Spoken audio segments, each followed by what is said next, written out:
उम्मीद है कि आप सब ठीक होंगे। आज मैं आपके सामने लेकर आई हूँ B1 की Bildbeschreibung डेटासेट के प्रूफों में जो आती है स्प्रेशन के टाइल में। तो आज हम वो करने लगे हैं।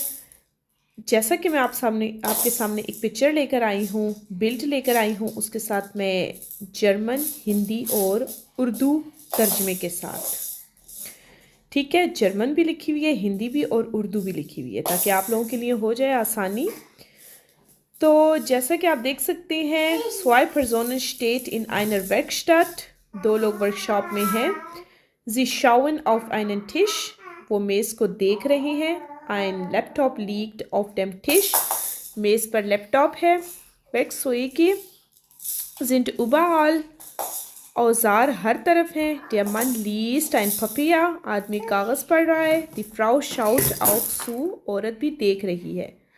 Es ist ein heller Raum, कमरा रोशन है। Es gibt viele Geräte, बहुत मशीनें हैं।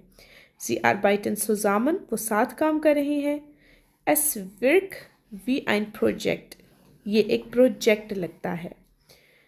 अगर आप चाहते हैं जर्मन लैंग्वेज सीखना किसी भी लेवल की, तो आप मुझसे फ़ौरन कांटेक्ट करें, जो टिकटॉक पर ऊपर नंबर मेंशन किया गया है।